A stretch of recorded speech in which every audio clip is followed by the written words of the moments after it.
Hello everybody, this is day 34. I'm Andy Pilc, and in today's lesson we talked about the differences between astrology and astronomy. So astronomy is what we've been doing, studying stars and the night sky.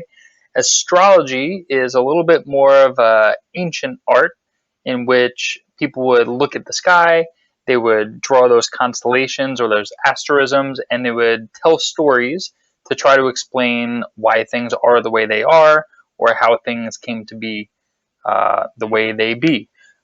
So I'm a Cancer, and that would make me think that it got its name, or that time period where they're determining that people are Cancers. Uh, that would make me think that if I were to look up at the night sky and I were to scan all of these constellations, then I should be able to see the constellation Cancer, the crab. But what I do find is that on my birthday, right about when the stars are coming into view, so about 9 o'clock, if I find the western hemisphere, or I'm sorry, the western horizon, I see my Cancer constellation, but if I were to hit play right when the stars are visible after the sun goes down, about 9 o'clock, the Cancer constellation rotates below the horizon and out of view. So that thought that I can look up at the night sky and see the constellation, which the astrological sign is based after, is false. In fact, if I were to go look at the night sky in about February, so about a half a year beforehand, and I were to look at the sky, then I can see my Cancer constellation pretty clearly. So that gets me thinking, like, how did they come to figure out that Cancers are born? I don't even remember the exact date, sometime in July, because I don't pay too much attention to it, whereas another sign would be in February. Sorry for anyone that's really attached to these astrological signs. So let's take a look at this diagram and figure out how they determine that. So if we were to look at a diagram, we'll see that the Earth is revolving around the sun. We see that the Earth is half lit, the side that's facing the sun, and half dark, the side that's facing away from the sun. And we see these common constellations that are used as astrological signs in the backdrop. So as the Earth revolves around the sun, at night, different constellations are going to be visible in the night sky. So in other words, when the Earth is in this position, during the daytime, if I was on this side of the Earth, the lit portion, if I were to look up in the sky, I would see the sun, and it's daytime. If I were on this side, I would look up in the sky and I would see, especially if it was right around midnight, I would see the constellation Gemini overhead, because the darkened half of the Earth doesn't have all of that light pollution, so the night sky is really dark, which would make those stars really stick out.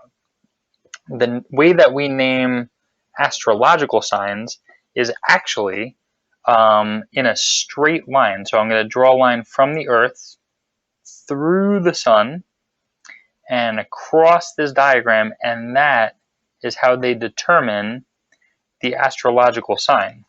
So in this diagram where the Earth is relative to the sun, that would be when our Sagittarius signs are being born. So for my constellation, or my astrological sign, which is Cancer, where is it? Here it is. That means that in order to see this constellation, the Earth would have to be here.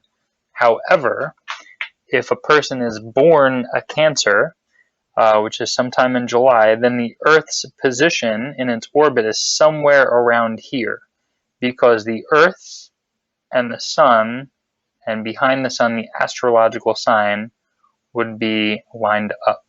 So that's how we kind of connected astronomy and astrology. Pay more attention to astronomy because it is the one that's a little bit more scientific and testable and reliable. I know sometimes people like to read those, what do they call them, those predictions, those astrological predictions. Just do your best, work hard, prepare, and good things will come to you. So let's take a look. We didn't have a video for yesterday's lesson, so let's take a look at some practice questions. We'll look at today's and yesterday's. So here we go. When Earth is located in the orbital position shown, two constellations that are both visible to an observer on Earth at midnight are.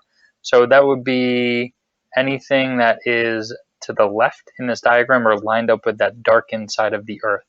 So I think our best answer would be, let's see, is it Libra and Virgo? No. Gemini and Taurus. Gemini, Taurus.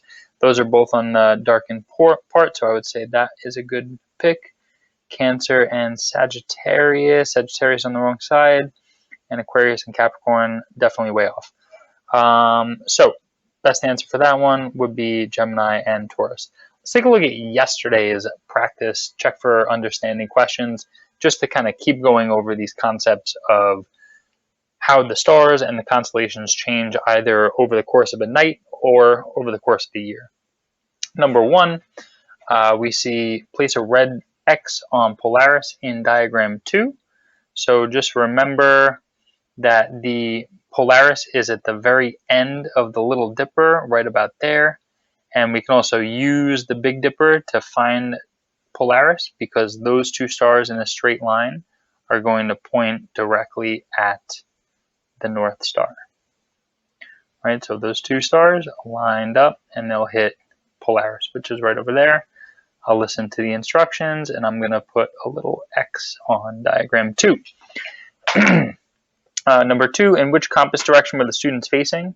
Well, we see the two timestamps, 9 p.m. and 11 p.m.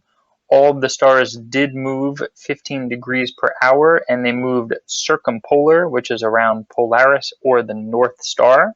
Since we are looking at the North Star, then the students, as they took that picture, must have been facing north.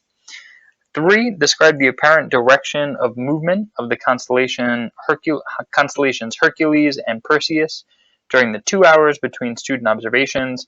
How can this help students navigate their environment?